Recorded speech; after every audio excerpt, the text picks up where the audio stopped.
You have to show me some proof. Huh? So faith is not anymore potent in the West. We have faith, but it's hidden. We have trust, but it's hidden.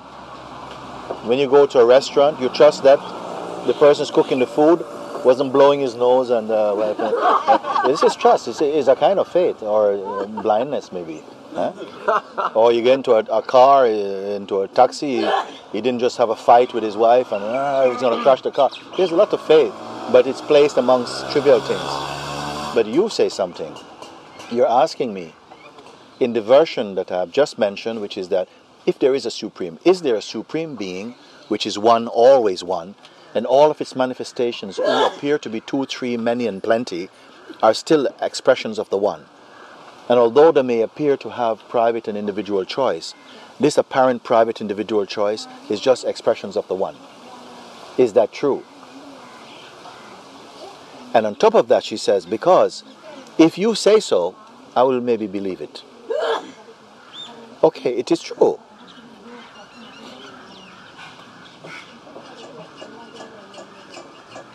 This is high. For a Western person. Where are you from? Croatia. Croatia. Is that West?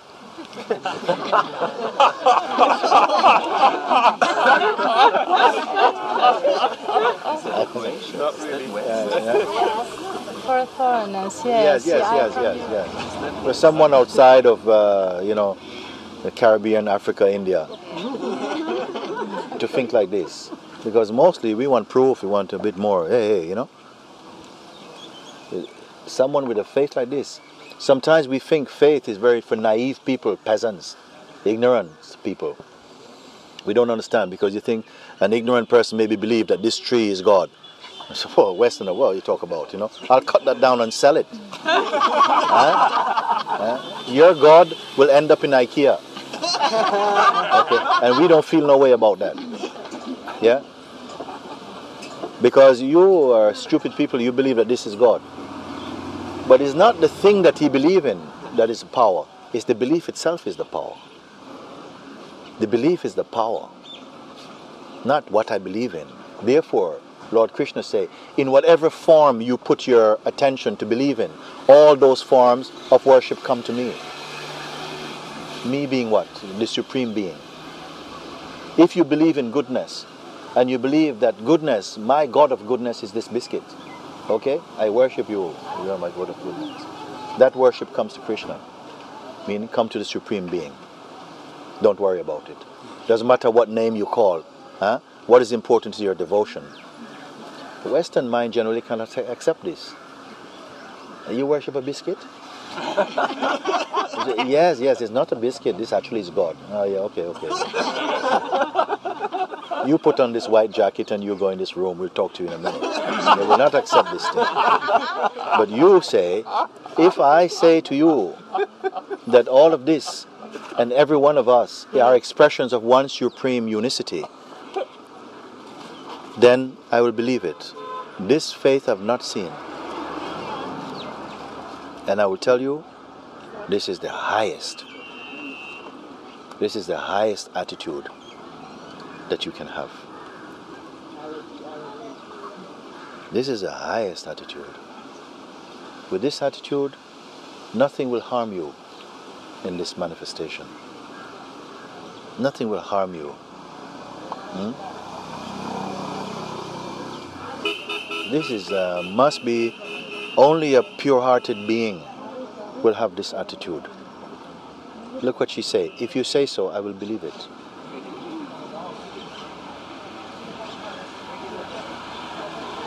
You said it happened with Papaji.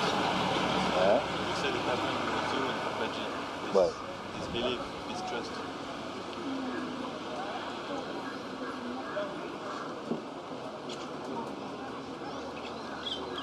I tell you a story that I read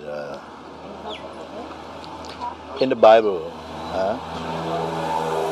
A man came to Jesus and he said, "Sir, my child is sick. My child is sick and in need of healing, desperately sick. if you can do something, will you help us? So Jesus said, if I can do, he says, everything is possible for the one who believes. Everything is possible for the one who believes. Listen to what the man say, and this is the most beautiful thing. He says, sir, I do believe. Help me to overcome my disbelief. Listen, he say, sir, I do believe. What it means? It means I make a stand to believe. I trust you. I pour myself into your words. Yeah? I do believe. However, my mind is inclined to disbelieve. Huh? This is honest. I step in trust. I do believe. Help me to overcome my disbelief. What a powerful thing to say.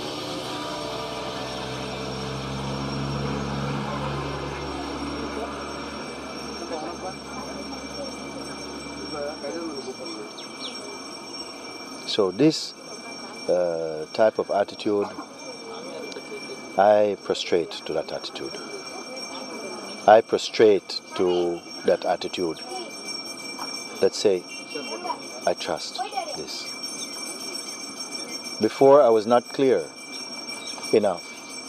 But if you say so, I feel natural trust, then I will adopt this attitude. I take this attitude. So we don't have to work on you. We don't have to work on you. No one has to work on you. Others will evolve, but you are already inside. Even inside, whatever is evolving, it's not a strain for you, because you have handed your existence to existence. You say, okay, if this is so, then what I can do? Who am I to even have even the insolence to have a different idea?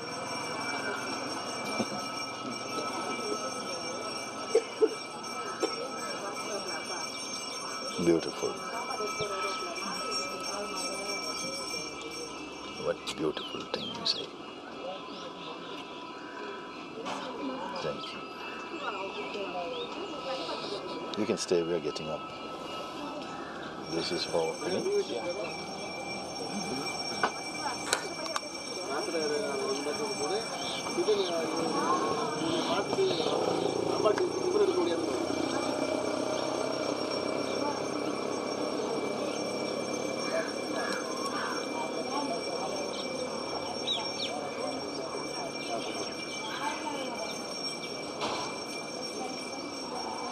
Sometimes some people have said to me, oh, you know, Mooji, what do you think? Is it true that there's a new wave of consciousness, a new breeze blowing of consciousness when, you know, it's big change is going to happen in the world? And I'm inclined to be a little bit suspicious about these type of statements, no? These huge shifts in consciousness and all the world is going to be super conscious. But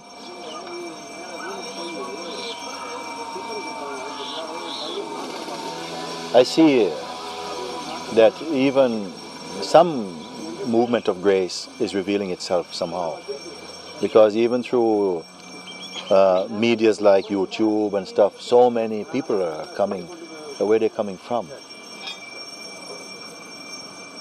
I was always a bit suspicious about technology, you know, because I'm not so inclined, you know. And it was only like maybe just over a year ago, I think, something we started to show things on YouTube, for instance, no? And then one man sent a response through internet to us. He say, sir, I'm sick. I can't come out of my room. I'm very ill. But you came into my room. Yeah. And my heart is alive with this satsang of you. And from this moment I say, okay, YouTube will do. For all those who are unable to make journeys like this to be where you are, so that they can also listen to this, which is only putting a mirror in front of the beingness to say, you're looking everywhere else, but try looking here. And what you find, what you discover. And I see that it's true. I have to admit something, that there's a wave of fresh interest, fresh, and not just naive interest, deep. Many people coming who have no spiritual background, religious. No, they just come because something inside them is resonating, wanting something that the world cannot give you. World meaning outside, outside, outside, cannot give you. And finding that there is satisfaction in looking into this mirror of inquiry, of that inner search, is bringing a peace that no object can give you, no objective can give you, no place can give you, no other person can give you. And discovering this.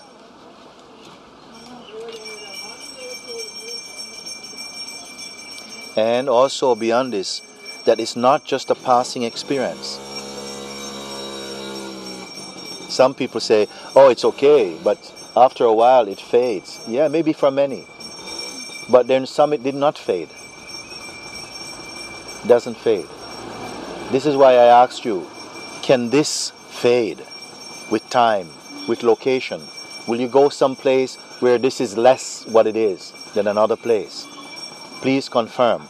Because if you don't confirm, your mind has a lot of techniques to tell you it does. That outside matters, what somebody says matters, what you say can take you away from this. And somebody else can take you away from this. So you discover deeply for your own self. Then you can tell me, can I, whatever I is, move away from this when I is seen to be identical with this? Where is the separation apart from thought? Where is the separation, you see? Does it mean that if fear arises in me, I am not that? No, it does not mean that. It means that fear arises in that and goes in that. Agitation arises, moods arise in this. Beauty, ugly arise only for a while. Because as soon as it's seen that these are insignificant, then they lose their potency and become irrelevant. And when something becomes irrelevant for you, it leaves no footprint in the psyche and the memory. And what doesn't leave any footprint effectively has not happened. Last point before we move, I tell you, everything appears to be happening, but you are not happening. The weakness of all apparent happenings itself is not a happening. You have never happened. What you are has never happened, cannot unhappen. That unchanging space, that it remains unaffected by any movement of the mind or emotion. The self is like space, boundless. You cannot come to the end of space. The mind and conditioning is like the wind. It needs space to move about. Space has no conflict with the wind. Space can never say to the wind, you're disturbing me. Move out of my way. So I leave you with these contemplations. How fortunate if we come to a place where we are not molested by so many questions.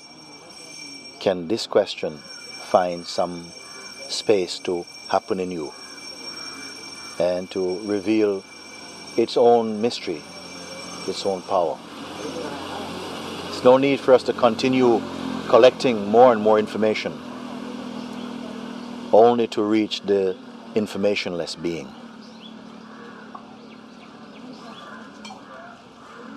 So